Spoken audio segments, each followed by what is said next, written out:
I'd like to start with Chris Shays, but to everybody. You said very clearly that you want to reduce deficit spending in Washington and balance the budget. My expectation is that, like everybody else, if you are supporting a measure to do that, you'll be asked to find offsets for spending. And the things that will be picked will be things that will be hurting the poor, or hurting this, or hurting that. How will you respond to the automatic vilification of people who try to stop the spending?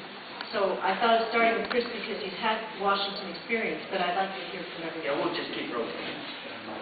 Thank you for the question. Until we get our country's financial house in order, until we do that, nothing else matters. We're basically going bankrupt, and I believe you tell the American people the truth, and then they will empower you to do the right thing. Not oppose, but empower you. I had a great glimpse of that when we had a three-man race for the presidency of the United States. Jimmy Carter and former senior President Bush, and not Jimmy Carter, I'm sorry, Bill Clinton, and Ross Perot. And Ross Perot came out with charts that showed that revenue was like this, spending was like this. And when we got elected in 1995, we promised that we would get our financial house in order. And what we did is we froze government spending, and we slowed the growth of entitlements, and we cut taxes, and we balanced the budget for 4 years. And what happened was the speaker came to me. I was a number of three-person on the budget committee.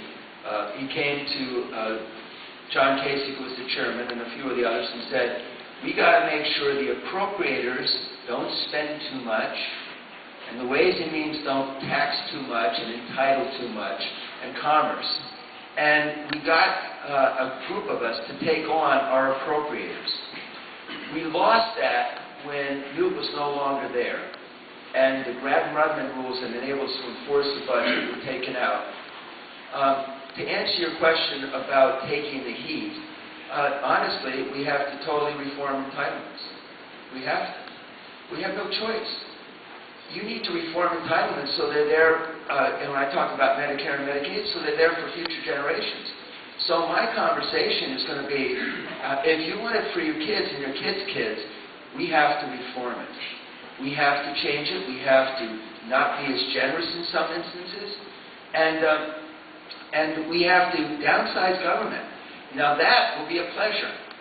I was out of office for a period of time, and I co-chaired the Commission on Wartime Contracting. I was officed in Roslyn, right across the river, and I noticed that everybody came out of the buildings worked for the government. And all those private buildings you see all around Washington, Alexandria and Roslyn and so on in Arlington, they're government folk. Bless them. But it takes 11 people in government to make a decision. It takes 3 people in the private sector. We have too many government employees.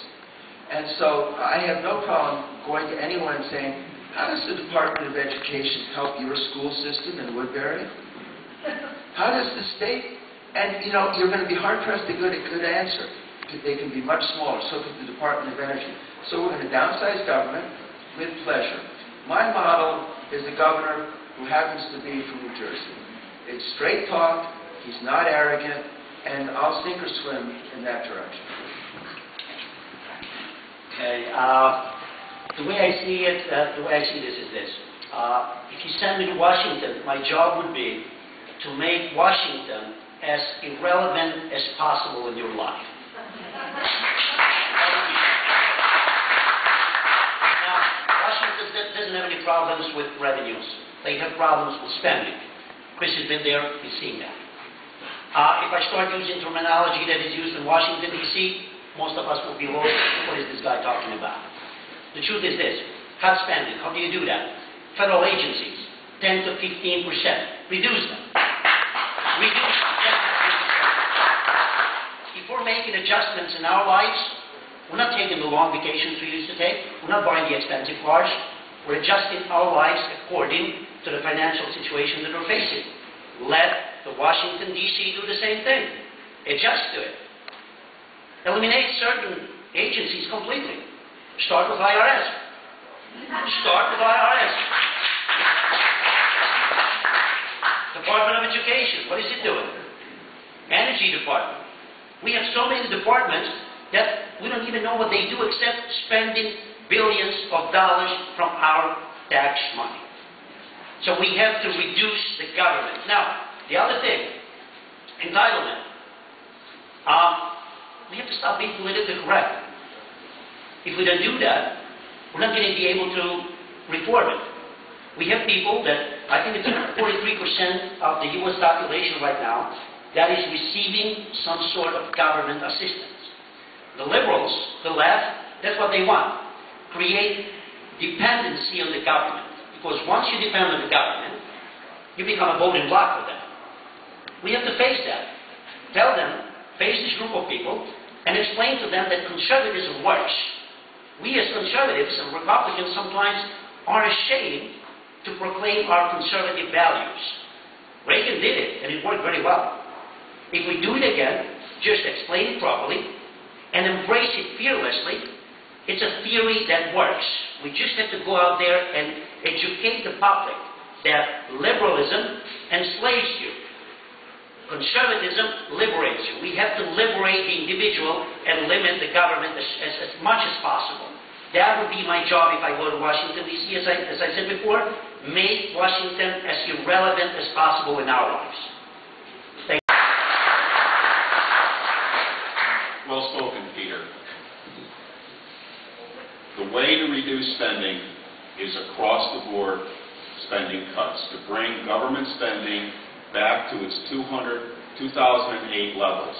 Over the last 4 years, government spending has been a rocket ship out of control.